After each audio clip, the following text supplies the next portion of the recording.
partisans de l'indépendance, aujourd'hui victorieux, je vous salue au nom du gouvernement congolais.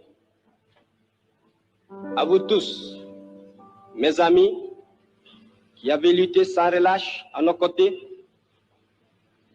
je vous demande de faire de ce 30 juillet 1960 une date illustre que vous garderez ineffaçablement gravée dans vos cœurs,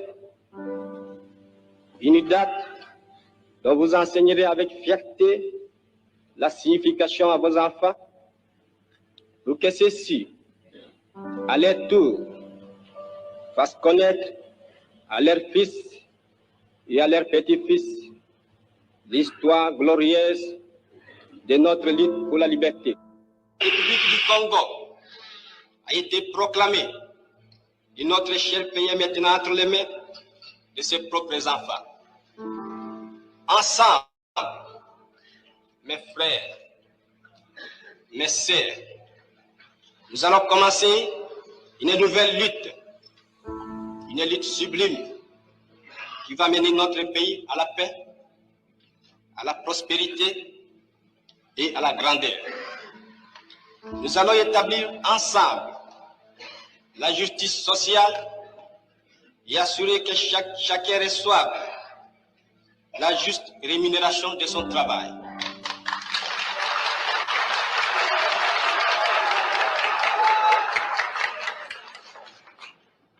Nous avons connu les ironies, les insultes, les coups que nous devions subir matin, midi et soir, parce que nous étions des nègres. Qui oubliera qu'à un noir, on disait tu, non certes comme à un ami, mais parce que les voix honorables étaient réservées aux seuls blancs. Nous avons connu que nos terres furent spoliées au nom des textes prétendument légaux qui ne faisaient que reconnaître les droits du plus fort. Nous avons connu que la loi n'était jamais la même, selon qu'il s'agissait d'un blanc ou d'un noir, accommodante pour les uns, cruelle et inhumaine pour les autres. Nous avons connu les souffrances atroces des relégués pour opinion politique ou croyances religieuses. Exilés dans leur propre patrie, leur sort était vraiment pire que la mort elle-même. Nous avons connu qu'il y avait dans les villes des maisons magnifiques pour les blancs et des paillotes croulantes pour les noirs. Que les noirs n'étaient admis dans les cinémas, ni dans les restaurants, ni dans les magasins européens. Que les noirs voyageaient à même la coque de péniche, au pied du blanc dans sa cabine de luxe. Qui oubliera enfin les fusillades où périrent tant de nos frères. Les cachons furent brutalement jetés, ceux qui ne voulaient plus se soumettre au régime d'injustice, d'oppression et d'exploitation.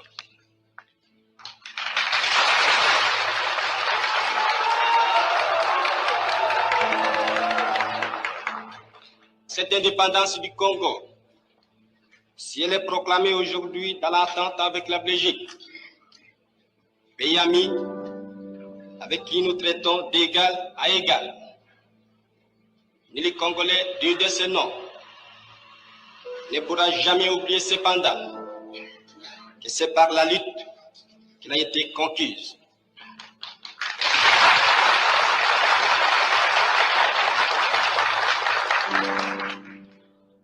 Une lutte de tous les jours,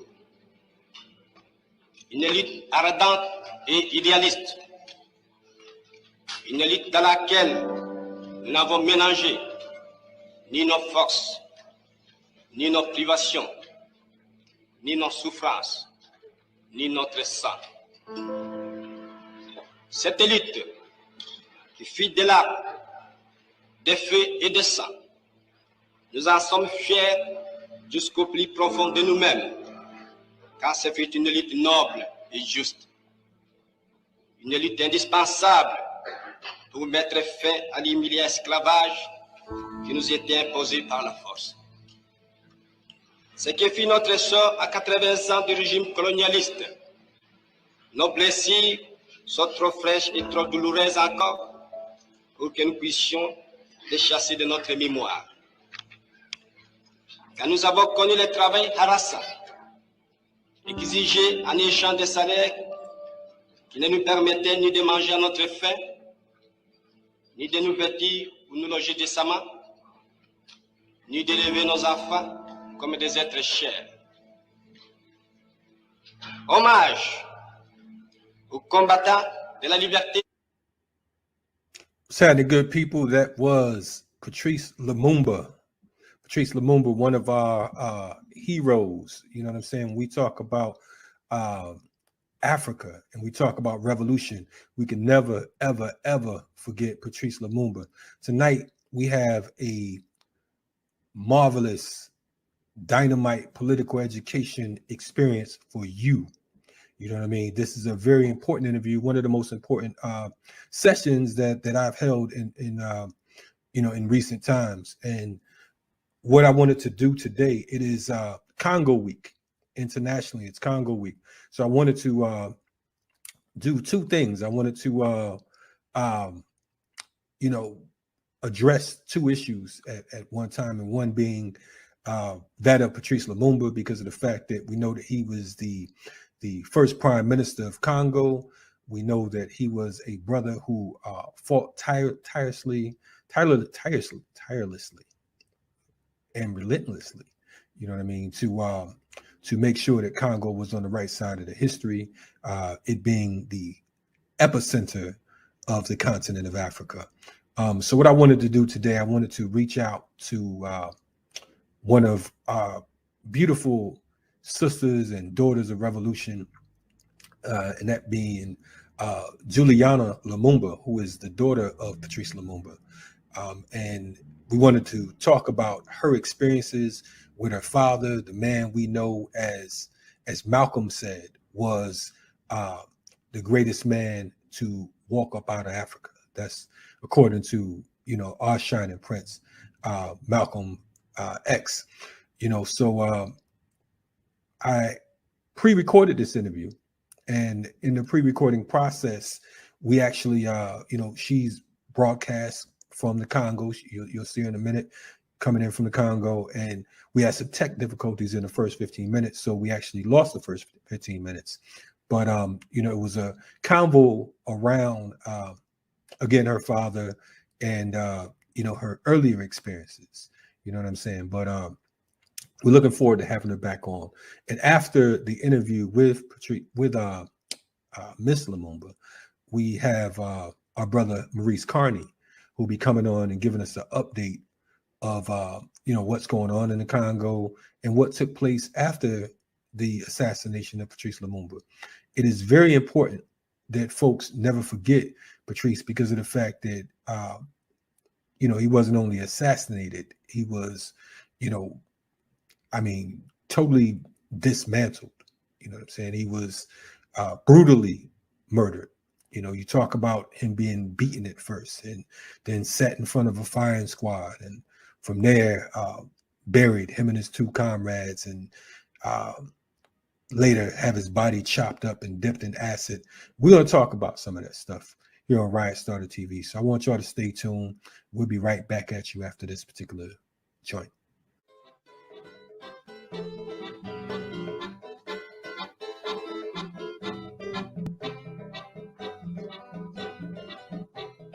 Ke mwana uwa mambu ya imba ngeke vwanda muntu kitoko.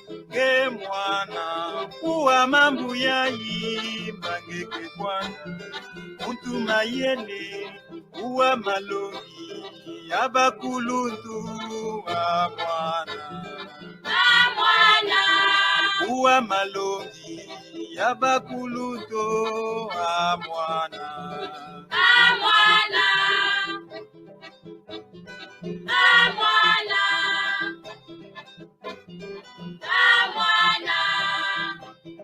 Mwana fyotizo la tata na mama, malongi ya bawu kepesa luzingu, gelenda finga bauve, gelenda finga bauve. Mwana fyotizo la tata na mama, malongi ya bawu kepesa luzingu, gelenda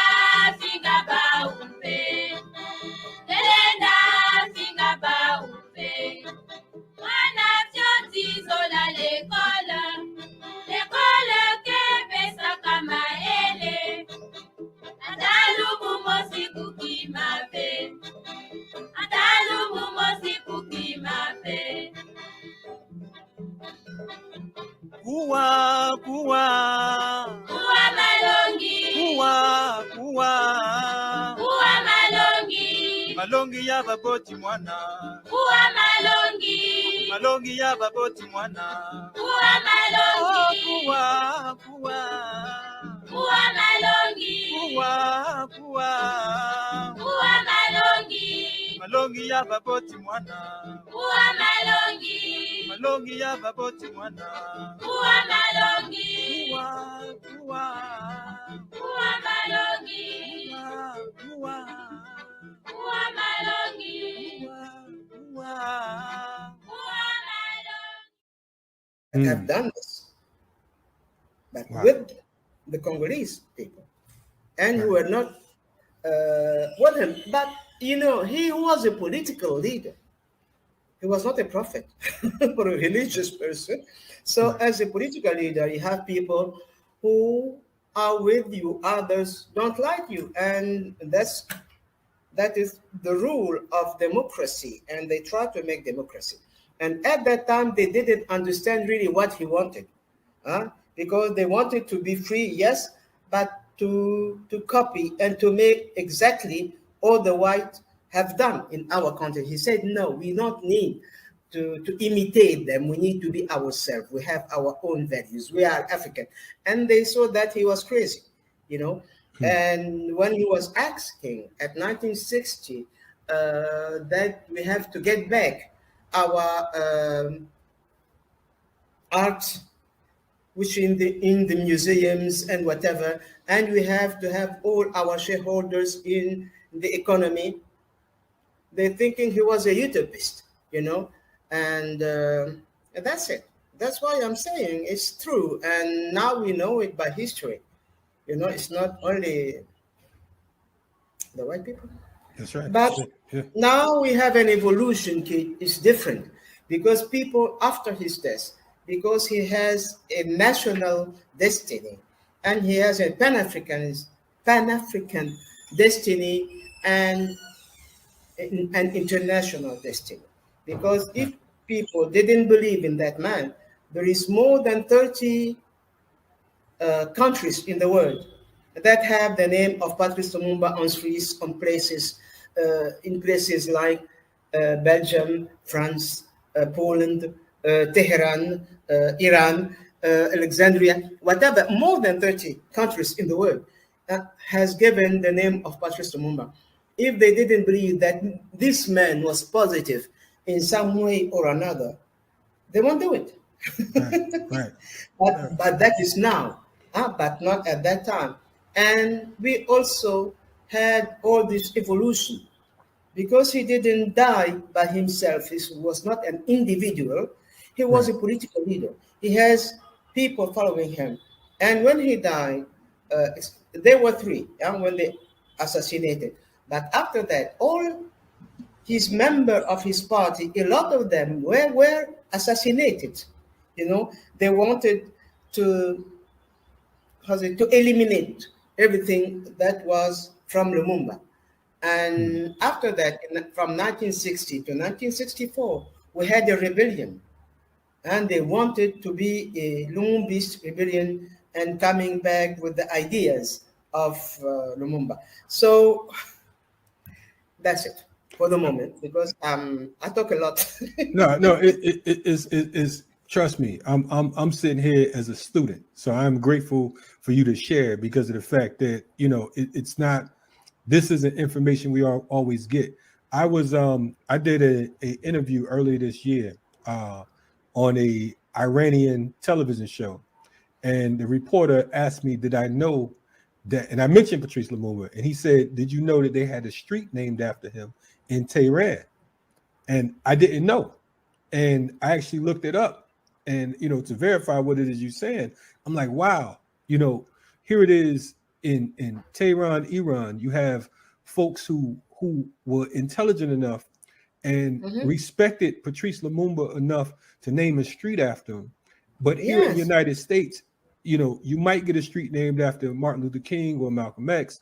But the reality is they name streets after entertainers and sellouts. You know what I mean? So for folks to understand that this man was a revolutionary leader. You talking about a young man who became prime minister, who, as you said, Yes, was he died when he was 36. 36 years old. So he was assassinated at When he 36. died, when he was assassinated, yes. Yes, yes, And yes. he has been in power, like say, 3 years. 3 From years. 58, the creation, the 10th of October 1958, the creation of his political party, and he has been assassinated the 17th of January 1961. Wow. So in this short time, he has such an impact in our Yes. country and such an impact on a lot of people. Yeah, globally. Mhm. Globally. No, I mean that part right there is incredible. I wanted to ask you because of the fact that, like you stated earlier, you said, okay, boom, this was just daddy to me, right? This was your father. So it goes beyond just a political presence and a political understanding. I want to know, at what age did you begin to understand the impact of who your father was, who Patrice Lumumba, and I don't even want to say was, I want to say is, because of the fact that indeed his legacy lives. You know that before my father died, we flew to Egypt in October 1960. And it's a little bit story. You know, we went to Egypt with Mr. Abdelaziz Ishaq, who came in Congo at that time to open the new embassy. And he met my father, and he found that this person worth knowing, and they became friends. And he asked, because at that time my father was arrested under house arrest, and there was two belts around the house. The first one of UN forces, the second one of Mobutu's army. And they asked, Mr. Abdelaziz asked him if he could bring us, the children, to Egypt to protect us. And he sent a telegram to Cairo. He was from the Ministry of Foreign Affairs. He sent a telegram to the President Nasser, and he said, okay. So we had passport as Egyptians and his sons, Francois, Patrice, and me. Okay. Roland, the last one, stayed with mom. And Francois was Tarek, Patrice was Omar, and I was Fatma, like the children of Mr. Abdelaziz. Right. Anyway, we had, first of all, to get out of this house. Everybody was under house arrest. Wow. Wow. Anyhow, coming, and they have a pass to go and see the prisoner at United Nations as a member of an embassy. He came, and he said he had to give some, boisson, drinks to the prime minister. Our father, that's Francois who told me, he was 10 years old, 9 years old at the moment. I was something like more or less 5 years. And he said that, yeah, you're going to Egypt, you're going to learn, you are going to go to university, but whatever you became, you have to come back home to work. And that's Francois told me, Dad says that. So they put that in the jeep, all the empty boxes of drinks, and heading to the airport. And it was terrible because everybody had the photos of Lumumba's children. Anyway, we get through to the Sabina because we didn't have a national flight. And he said that we are his sons, but Mr. Abdelaziz was Egyptian. He was blonde with blue eyes. He was blonde with blue eyes. So it was fun. He said you as children, though. And we made a big tour from, I don't know, to make a big tour. And we arrived in Egypt, you know. And we arrived there. I'll make a good church. And one time we were hearing, and my father, and he created the Department of the African department in the Foreign Affairs, and he was a professor, and he created the African Association in Egypt, and it was a network for all the liberation movements in Egypt. And this man, because our house, it was United Nations, because I've seen Amilcar Cabral, Neto, Sam Nujoma, all of these persons, they were in Egypt as refugees and they were coming home.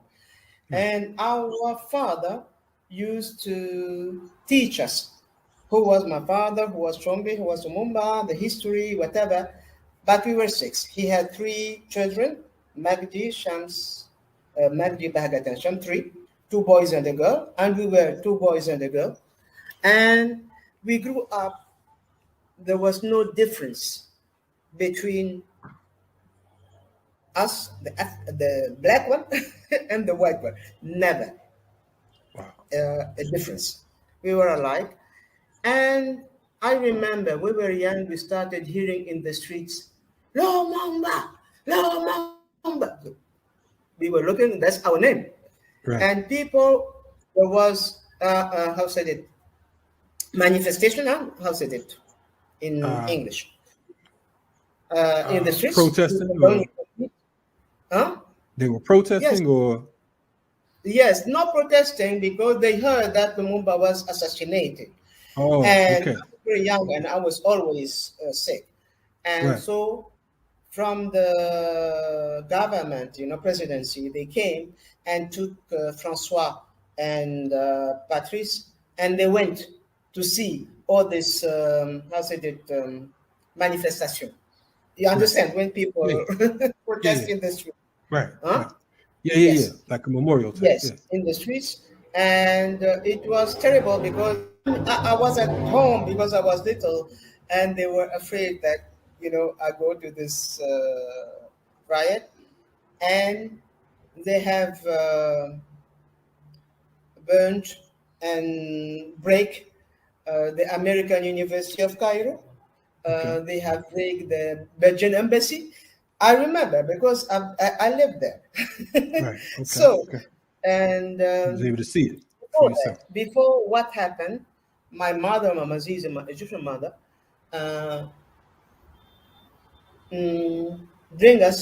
told us to come, and we stayed, everybody, white and blacks, brothers and sisters, best, and explained to us what happened and that our father was assassinated.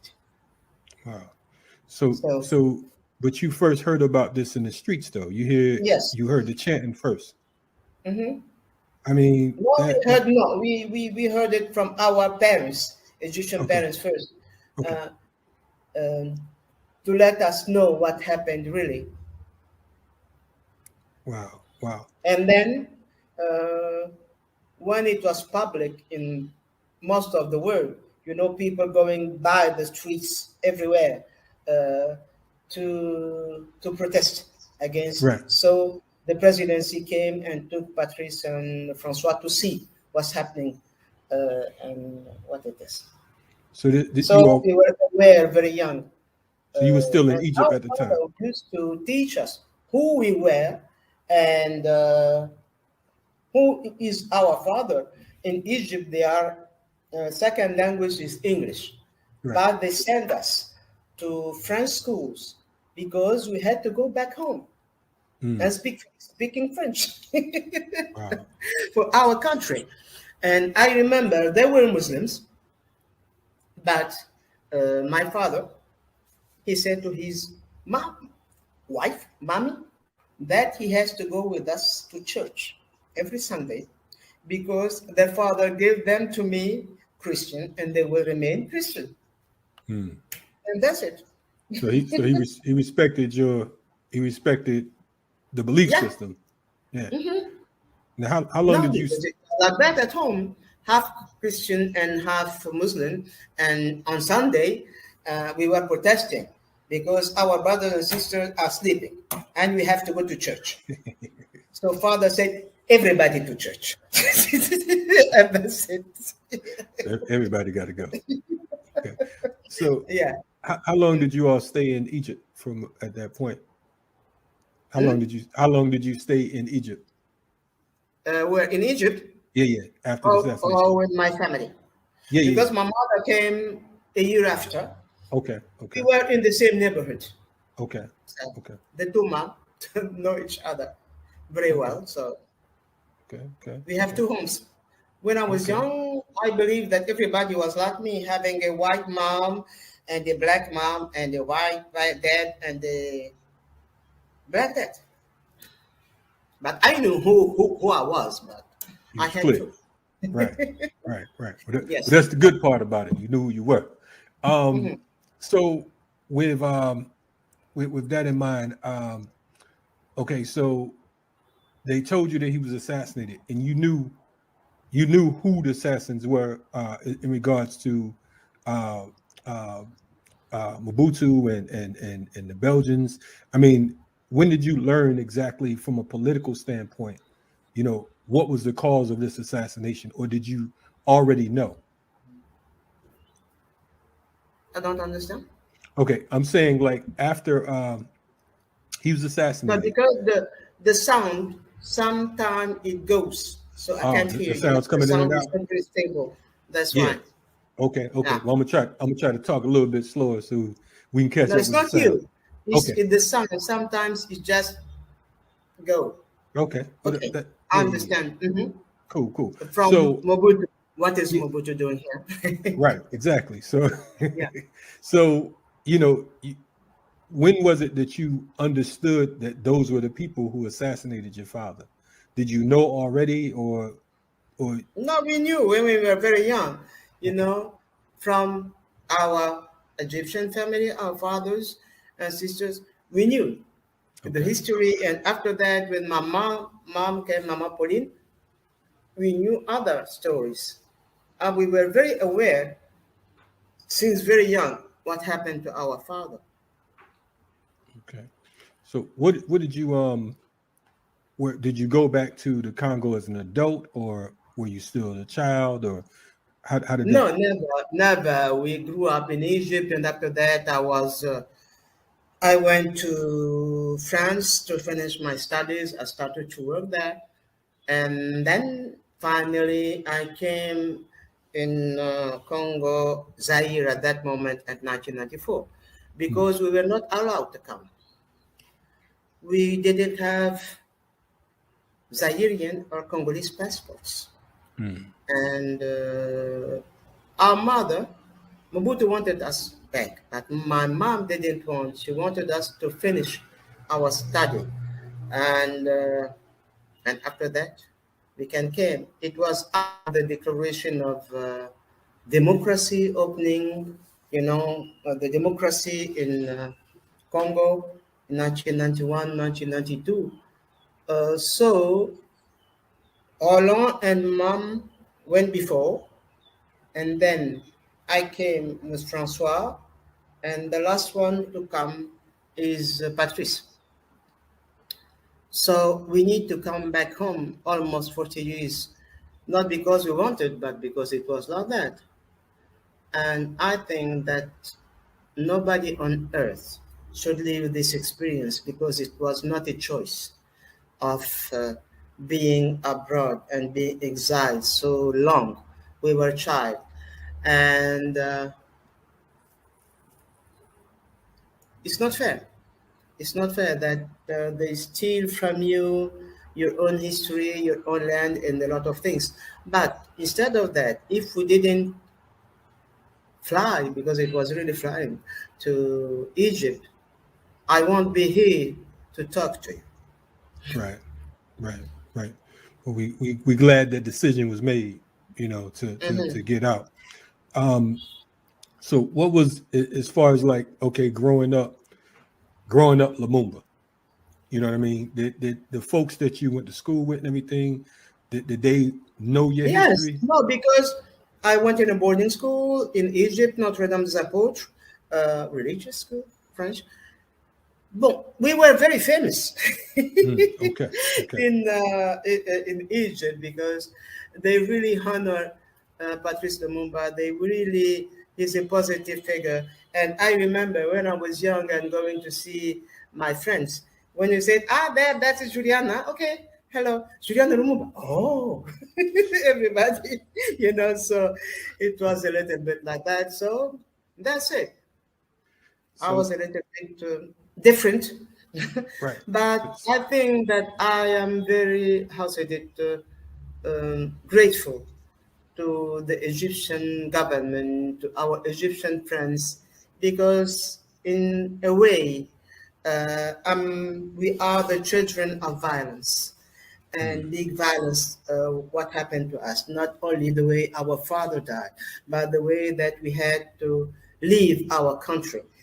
We didn't leave going like that. We were hiding, Right. and we went there, and we find a lot of love, a lot of respect for my father, and a lot of things. That's why we grew up in a very, very, very great conditions, and we were entouré with love, with respect, with the, we grew up, and it gives you strength with our Egyptian family, like I said, like brother and sister, and they didn't hide, but they were protected. And in the meantime, they were telling us what we are and how we should go back, and it's home. Not telling us, you have to stay here forever. No. You're going to be great people, to be great like your father, and go back to your country. And that's why I'm grateful for. And there is, I said, things that are positive, but other things are very negative too. And I remember my mother, she was very young. She was like 23 when my father died. And we grew up. She said that the Lumumba is the name of her husband. And we should, and Akam said that we have to gain, the right of being called Lumumba. She was a proud lady, and here we are. Here is the product. Here is the product. Yes. Of this Greek lady. So I read recently that they had remains of your father. We understand the conditions and everything that took place. Can you speak to that, because of the fact that we've gotten? Yes, I know. The horrible thing that when my father was sent to Katanga, there was 2 Belgian and 3 Congolese, Chombe and others. And they started beating them. There were 3 of them, Lumumba, Okito, and Polo. And after then, they shot them, they buried them, and they came back to unbury them and started to cut them in pieces. And after that, they said that they dissolved them with acid. And I don't know, how do you call that? Crime against humanity. I think if you really hate people to that extent. Yeah. And we didn't know. We knew this history, but we didn't have any, we didn't know if the place they said it was really there, and everything was true. And we knew this man, he's from the army, Major Slut. He made an interview saying that he was there. He cut them in 34 pieces, and they dissolved them with acid. And he showed on the TV a tooth, saying he remained with 2 teeth of Lumumba. Okay? This is an African, or is this an African? No, he was white. He's Belgian. Belgian. Okay. No, he was from the army. Right. The Belgian army, working with the Katanga rebellion, secession. And when we heard that, they asked him, some journalists, he said, no, he threw them in the sea. It was not true. And after his death, his daughter said that she still remained with this teeth, one of the two, at home. Right. So one journalist who wrote about the assassination of Patrice Lumumba, a book, who made a buzz, everything, and he sued her for resale of human bodies, whatever. So it was now in the Belgian justice. Right. Okay, my brothers, Francois, Roland, and the others had made a complaint against the 10 Belgian officials that were at this time as, how's it, dans le complot of the assassination of my father, okay, 10 years ago. And this complaint has been in justice for 10 years. Already 10 of them died. Wow. Still remains 2 who are very old too. Right. I think that the Belgians are waiting for them to die. So anyway, after all these years, and I was thinking, we are going nowhere. And if there is a remaining of anything that exists from my father, we need to have it, not only a relic. It's symbolic. We need, after that, justice is very slow and it happens to nothing for the moment. So I say you have to turn the way of this. And I won't do it in suing people because they are more strong than us as persons. They are a country and a government. I said, okay, I will write a letter, but how is it?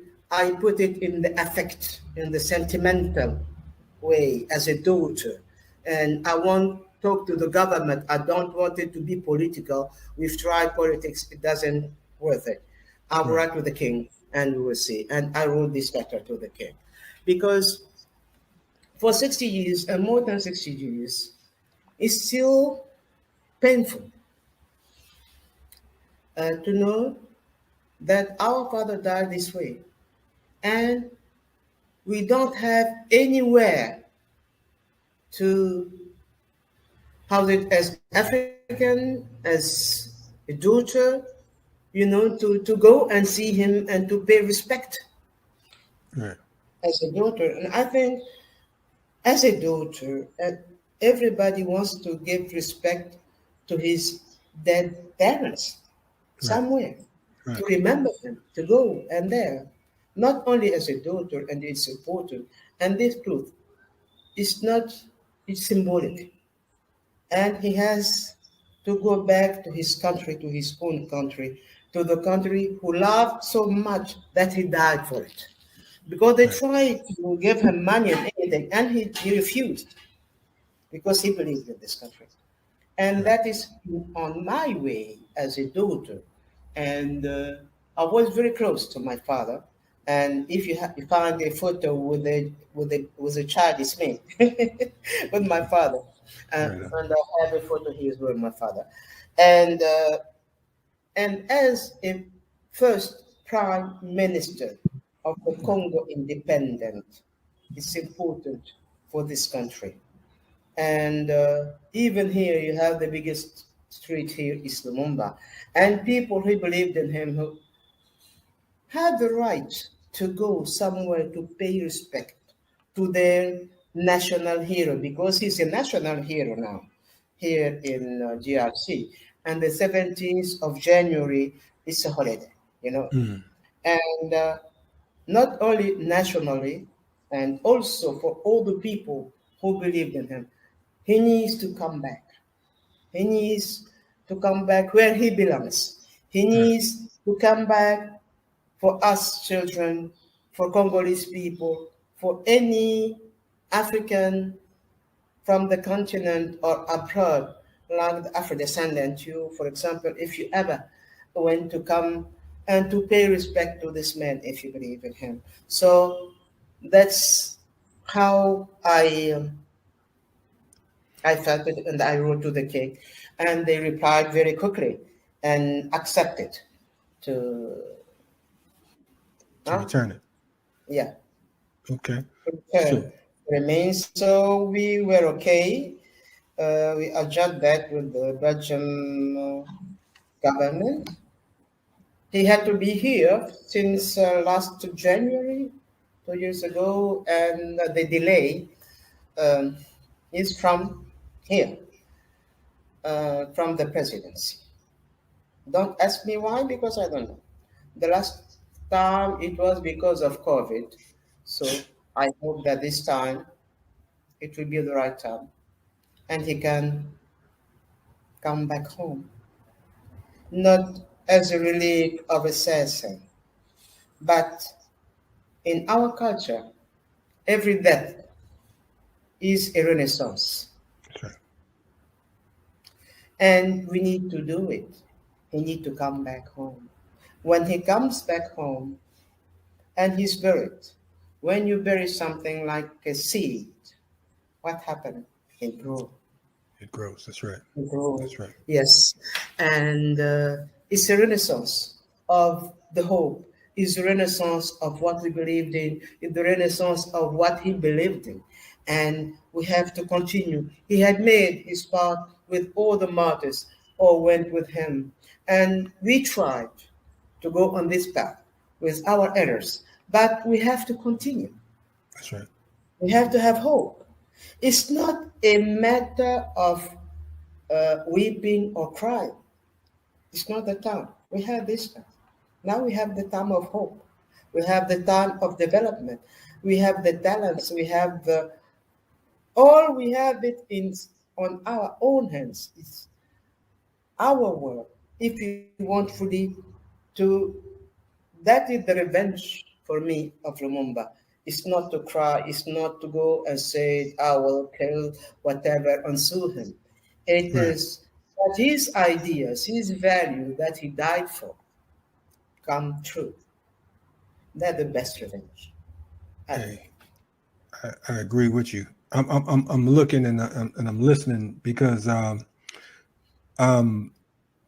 mean this situation with Lumumba, it shows the hatred that they have for African people, particularly Africans who resist. You understand what I'm saying? The fact that they would, I mean, the fact that it's even an issue that someone, first and foremost, the fact that someone would do the things that they did to your father, that's number one. That's the most atrocious. I mean, my mind is not even equipped to fathom that. You know what I'm saying? Because to a degree, to an extent, it seems unrealistic. It seems like some type of horror film. You understand what I'm saying? Yes, it's horror. It's horrible. Nobody can understand that how hard it is. You know, and we have this film Lumumba. I don't know if you have seen it from Raoul Peck. I wanted to ask you about that. Others and me, I can't see it. I can't. Till now, till this age, I can't. Yes. It's horrible. I don't know the hatred to this extent. Yes. I mean, they try to, they not only try to assassinate and murder him and torture him, but they really literally try to destroy his spirit. You understand what I'm saying? I mean, you beat him, you shoot him, you bury him, chop him up, dip him in acid, collect his teeth as a souvenir. And cut him in 34 pieces. I heard him saying that in an interview. With no remorse. I mean, you know, these are strange people. You know what I'm saying? And I can't imagine your thoughts and your feelings because of the fact that this is your father. You know what I'm saying? That's the first thing. I am hurt and I never met him. just the stories that I've heard. You understand what I'm saying? Just understanding, who he was as a leader for us. Here I am. I've never been to the Congo. You know what I'm saying? But his energy and his presence, I was born in 1970. So he was already gone physically before I even came on the planet. But he's impacted my life. You know what I mean? So to hear, every time I hear that particular part of that story, it really just, it messes me up. But to sit here and talk to you, his offspring, and just, I can't even begin to try to imagine. But I say that, I pray that if there's any sense of bit of humanity in that particular government, that they would at the very least, return his remains, to you and the family, so you can deal with it properly. Has there ever been any type of apologies issued, or what? I mean, not that it would matter, but I'm just saying, it's like, has there been any sign of remorse, or has it just been, business as usual?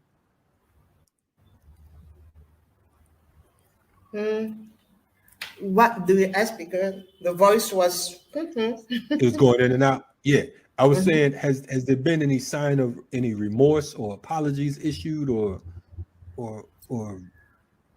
did they just not care at all? I don't really like talking about that. It's so emotional. Right. Apology, I don't know. Right. I mean, I not that it think would. that, wanted to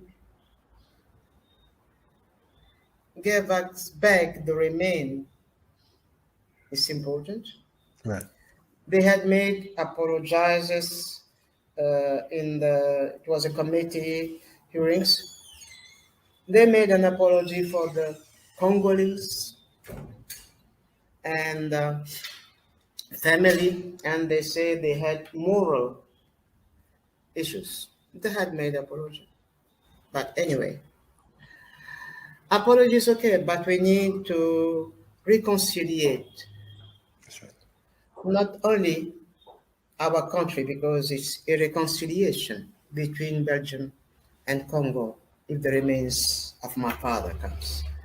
But when we say reconciliation, it doesn't mean that I accept and I forgive. It doesn't mean that we need to reconciliate also our memories, because we don't have the same memory as African Congolese as Belgian. That's right. And like I said, we always forgive, but never forget. That's right. Right on. And it's important. And I had the example, you talk a lot of my father, and we are the product. But if we didn't have the mother that we had, we won't be like that, because she passed through a lot of things, a lot of suffering, a lot of cruel things too. Because after the death of my father, they took her, saying that is the tribal habit. She was almost naked in the streets of Kinshasa. And we have this photo. And she was beaten. She stayed with the roll under the rain for hours. And she passed through a lot of things. But my mother never complained and never talked about it. She said we had to go through. We have difficulties. We don't have to try to cry. We have to get to look for issues and go on. And she was a very, cheerful person. Very severe, but she was my mom. And I can tell her, Mama, I want to be a president. She's okay, go. Let's go and start, you know. And she was wonderful person. And what she had through, never complain. Go forward. Wow. Because she married very young. She has been a widow very young. She was 23 or 24. Oh, wow. She never married again. She died 6 years ago. So she, After 53 years of being 53 years of being a widow. wow. And she died in, finally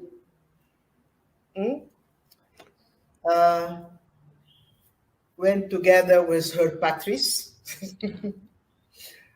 When I think about her, I said, Mom, at least you found your Patrice. that's right. And you're together now. It's a beautiful thing. Yeah. So she definitely was a strong woman too. I mean, because I asked her, my mother, she was very young, why she never married again?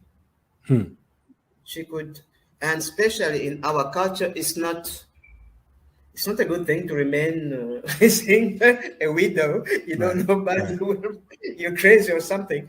Right. She said, no, after I married your father and living with your father, I didn't meet a man that worth to equal Patrice. That's one. The second thing, I didn't want to do to make any other children. I just want you. Wow. I don't want you to suffer. I don't want his children to suffer. If I have other children. Wow. Yeah. I mean, she had high standards. It was, you couldn't find a man, that, you talking about Patrice Lumumba, where do you go from there? That's my mom. Yes. She said so. Not only to me, but to journalists. And what was her name? Pauline. Well, yes. So definitely we salute Pauline Lumumba because of the fact that, yes. Hey, Kalonji, I have to leave you in few minutes. Listen, because I have something. I'm not crying. I have a problem with my eyes. Oh, okay. I thought I was making you so happy you started crying. Yes. No. I'm not crying. Okay. No, I'm not crying. Okay. Everybody thinks I'm crying. No way. Right on. Well, listen. I will show you something if you can see it. Hold on a minute. Yes.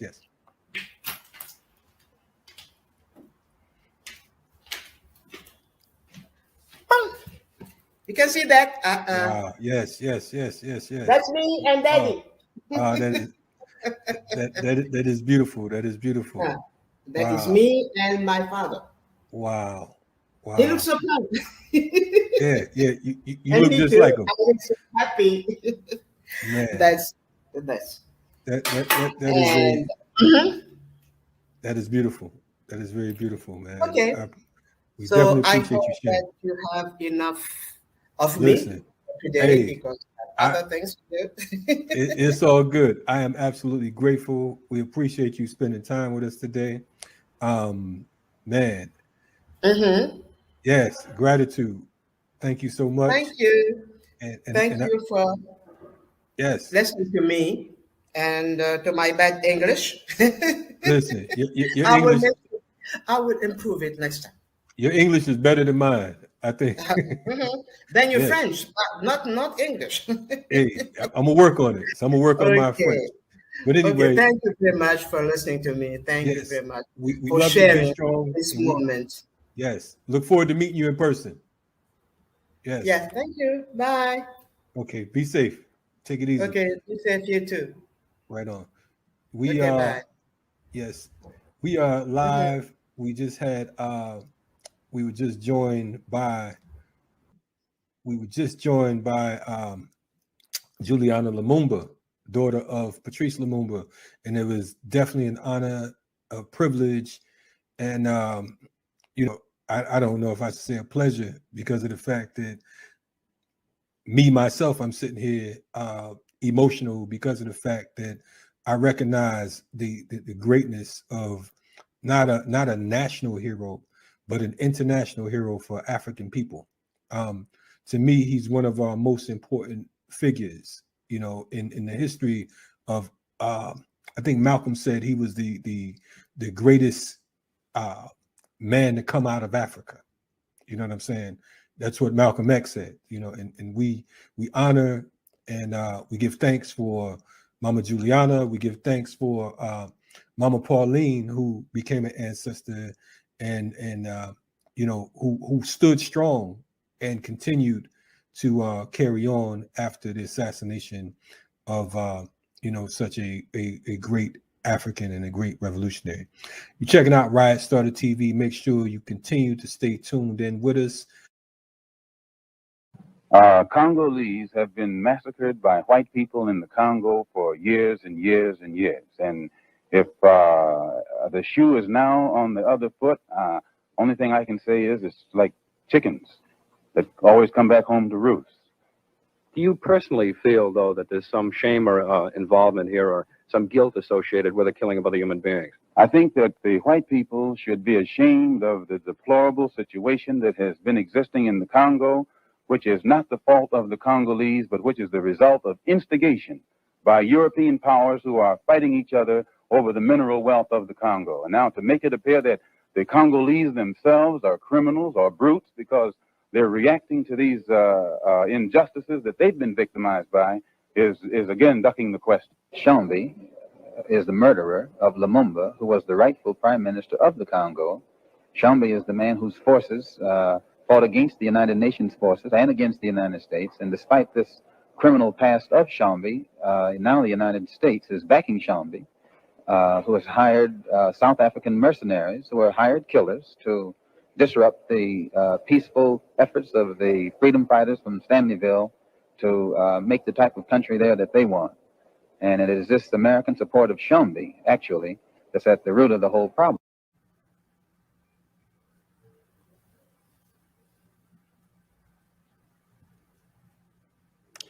What's happening? We are back again, live and direct. You know, we just had our great mother, you know, daughter of revolution herself, Miss Juliana Lumumba on. And, you know, I felt like if we're going to have Juliana on and we're going to talk about Patrice Lumumba, we can't end there. We got to talk about what's going on, you know, in the Congo present day. So we called our good comrade, who's no stranger to Black Power Media and who's no stranger to Africa and wherever there's a fight, particularly in the Congo or DC, he's somewhere in the middle of it. I want to introduce you to our brother Maurice Carney. What's happening, brother? How you doing? Good, man. Good. It's good to be back with you, brother Kalonji. Man, always a pleasure. You know, you're unlike that other guy over there, that guy. He had so many wonderful things to say about you. Oh, did he? He probably want to borrow some money. You know how that go, man. But definitely, you know, shout out to our brother Kwame and to Sister Tyra for actually making the interview with Miss Lumumba happen because of the fact that you know, there's a lot of persistence. You know, so Friends of the Congo. Tell for the folks who are unfamiliar, whatever. Tell us about Friends of the Congo and the role that you play. Friends of the Congo, in essence, is a solidarity institution. If you're familiar with Pan-African history, we come in the tradition of the Friends of Abyssinia that established by individuals like CLR James and in the 1930s come to the assistance of and the support and solidarity of the Ethiopians. In the same vein, today, based on the level of the attack against the Congolese people, both regionally and internationally, we felt that there was a need to establish an institution to sound the alarm about the wars of aggression that are being perpetrated against Congo, backed primarily by the United States. So Friends of the Congo has been in existence for about 2 decades or so now, with 2 overarching aims. One is to raise global consciousness about what's transpiring in the heart of the African continent, so where the Congo is situated. And the second is to provide support to local institutions, particularly revolutionary institutions that are trying to bring about change in the country and fulfill the vision of Patrice Lumumba. So that's Friends of the Congo in brief. Hey man, that's it might have been brief, but it's powerful. So we definitely commend you all for that work and those efforts. And I can honestly say, when it comes to being updated on what's going on in the Congo, it is a blessing that you comrades have chosen that particular part of the battle, because of the fact that it's one struggle, it's one aim, it's one Africa. As Garvey said, yes. But it's good to have folks who serve as delegates, to so to speak, and ambassadors to make sure that we get the proper information from a revolutionary perspective. I want to, we know that we like I said, I spoke to Ms. Lumumba about, her father. Yes. But we really didn't get into what took place after the assassination of Patrice Lumumba. Can we get into that a little bit, and let's walk it up into present day? Sure. And the assassination of Lumumba and, of course, his comrades, always have to mention Maurice and Polo, Joseph Okito, who were part of Lumumba's administration and revolutionary movement in the Congo. And the fact that the three of them were assassinated provides us with some insight into what unfolded, how it is that the United States in particular orchestrated the overthrow and subsequent assassination of Lumumba. But it wasn't just an assassination, Brother Kalonji. What the United States did was they overturned and dismantled this nascent democratic movement, this revolutionary movement, this nationalist Pan-Africanist movement. So it wasn't just a question of assassinating Lumumba, but it was a question of just eradicating, just dismantling any notion of a revolutionary Pan-African movement coming out of the heart of the African continent, arguably the most strategic location on the planet, certainly the richest, right? The richest part of the continent, if not the world itself. And in fact, the chief of the station of the CIA himself stated, Larry Devlin, he wrote a book called entitled Chief of Station Congo. I encourage people to read it. Don't go and buy it, but find it somewhere to read it. That's right. And he said that we had to remove Lumumba, right? Because if we didn't remove Lumumba, not only would we have lost the Congo, but we would have lost all of Africa. So here we see the enemies of Africa centering the Congo, right? On the one hand, in the case of Larry Devlin. On the other hand, you had Fanon. Fanon said the fate of all of us is at stake in the Congo. And Nkrumah, writing a book on the Congo entitled The Challenge of the Congo, where Congo would serve as the capital and the center of the United States of Africa. So what we saw in around the overthrow and assassination of Lumumba, which in fact the United States itself, in declassified documents that it released a number of years ago from the State Department, said the operation around the Congo was the largest covert action in the world since at that time in the 1960s by the Central Intelligence Agency. So what we saw in the Congo was this effort, this undertaking on the part of the United States to destroy democracy, and by removing Lumumba, removing the revolutionary forces. But that wasn't sufficient. What happened, in addition to that, what the United States did was to install a dictatorship over the Congolese people, right? and then maintain that dictatorship for over 3 decades. What I mean by maintain that dictatorship, meaning that whenever there are any attempts to try and overthrow the dictatorship, the U.S. would either send in its military, send in proxies. Even in one occasion, they sent in bomber jets that were flown by those who were driven out of Cuba by Castro, that were living in Miami. They joined up with the CIA to go in and bomb Congolese revolutionaries who were trying to regain power.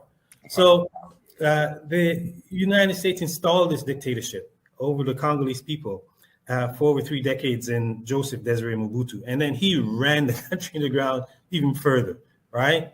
And when the Congolese people, after nearly around 3 decades or so, mustering this people's movement, this democratic movement coming in the wake of the Cold War in the early 1990s, when in the aftermath of the Cold War in the early 1990s, we see instead of the United States, quote unquote, the leading democracy in the world, supporting this grassroots democratic movement that was coming up to try and get rid of Mobutu, what they did was, the US that is, they backed an invasion of the Congo so that Mobutu would be removed by agents of neocolonialism, proxies of the United States. And I'm speaking about primarily the leader in Rwanda, Paul Kagame, and the leader in Uganda, Yoweri Museveni.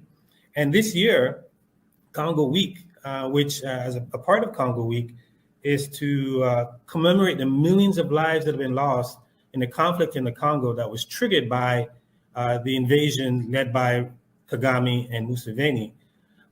This year is the 25th anniversary, the 25th year since that war was unleashed on the Congolese people, a war of aggression. Rwanda and Uganda invaded Congo in 1996, and they backed the installation of Laurent Desire Kabila. They didn't like the way he was moving, so they invaded again in 1998. And those 2 invasions is what led to an estimated 6 million Congolese losing their lives. So when it comes to telling what happened in the Congo since the assassination of Lumumba, you've had the assassination, imposition of a dictatorial rule, the backing of a war of aggression by the most powerful country in the world, the United States. And then what we left with today is a inept, beaten down political class that is so far away from the vision of Lumumba that you wouldn't recognize the country. And that's really, Congo is emblematic of what has unfolded throughout the continent as a whole, where you've had these independence leaders suffer from coups, wars of aggression, all imposed by imperialist forces, whether we're talking about the United States itself or France. So what we find is a continent that's bereft of any kind of revolutionary leadership, a continent that has an African Union that would reject the application of Haiti to be a part of the African Union and accept the application of Israel to have observer status. So that's where we are today, not only in the Congo, but the continent as a whole. The African Union is sort of like the United Nations, toothless. It sounds good in theory, right? Know what I'm saying? But in practice, it's a far cry from what Nkrumah and Touré and envisioned for the continent as a whole. Yes. How can folks, because of the fact that it's so much information, and I'm definitely glad you're here because of the fact that so often when folks talk about what went on with Lumumba, they talk about the Belgians, but they don't speak on the U.S. You know what I'm saying? Oh, no, U.S. was far more critical. Lumumba could not have been overthrown without the United States, without the United Nations. It was a coterie of imperialist forces that joined. When you look at it, Lumumba didn't have a chance. He really didn't have a chance when you consider the array of forces against him. And it's really important to note, Brother Kalonji, those forces are still at play today. It right. hasn't fundamentally changed. You see, even the state of Congo itself, that country, it was established as an extractive outpost. It was set up by Europeans so rubber could be extracted, so ivory could be extracted, so iron could be extracted. And that has continued to this day. The only difference is that the type of minerals that are being extracted to some extent. Right. You know, they weren't extracting coltan to feed the capitalist engine in the West back in the late 1800s, early 1900s, but that's what's being extracted today, and cobalt is being extracted today. So that blueprint that's that was set in place in the 1884-1885 Berlin Conference is still in effect to this day, and that's the fundamental struggle of the Congolese to reclaim their sovereignty, to control and determine their own affairs, and that's why the young people of today in the Congo are reaching out to Lumumba and reaching back and studying Lumumba and seeing and drawing up on his teachings and drawing inspiration from him in order to wage their battle to bring about change, not only in the Congo, but in Africa as a whole. It's you know, another thing that's wild, and I know we're pressed for time, but you know, the fact that, you know, when you hear the number 6 million, you know what I'm saying? You know, the Jews in Nazi Germany, they're quick to say 6 million. Mm-hmm. You know what I mean? No one cries for the Congo. This, you know, you spoke about that particular number, that estimated number, but you didn't talk about the torture. You didn't talk about the maiming and all of that type of stuff. Can you touch on that a little bit, and why it's important for us to support Congo and the travesty and the terror that continues to this very day? Can you speak on that a little? Yeah, I mean, simply put, it's Black life. It's African life. Can you imagine if African life is being destroyed to the extent that it is in the Congo, and then the African world is just silent about it? It just means that, well, you don't value Black life. You don't value African life.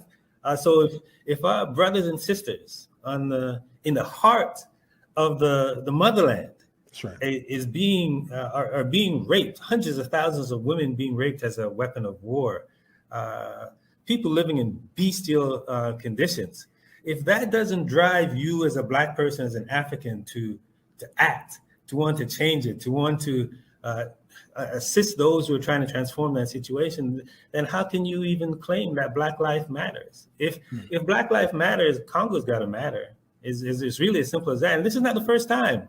Right. We saw when the Europeans first conquered, or not first, but in the 1800s, right. conquered the African continent, or in the heart of Africa, and they gave Congo to King Leopold II. And during that period, an estimated 10 to 15 million Congolese perished as a king extracted rubber. So that was like over 100 years ago. And then today, 6 million. So what we're saying at Friends of the Congo, we don't want 100 years from today for people to be saying, how, you know, millions of lives are being lost in the Congo because they're extracting some mineral that we don't know of today.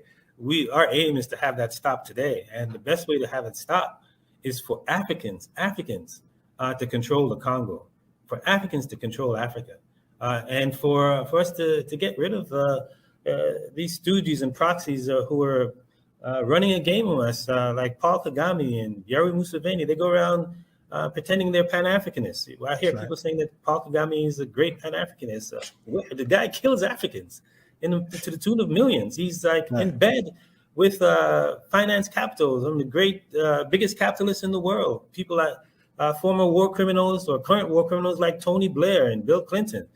Those are his buddies. Yes. And so these are so we try to bring clarity to this, like who is truly in support of Africans, the African Revolution, truly in support of Pan-Africanism. And that's part of what we do during Congo Week. It's a global teach-in on what's transpiring, not only in the Congo, but in Africa as a whole. And we try to get beyond the corporate media, try to share with you the true story of what has unfolded in terms of the imperialist war of aggression against the Congolese people, not only a hard war, but also a soft war, in the sense that the multilateral institutions that the United States control, World Bank, IMF, they write the mining laws for the Congo, and they write it to suit their corporate needs, and certainly not the needs of the Congolese people.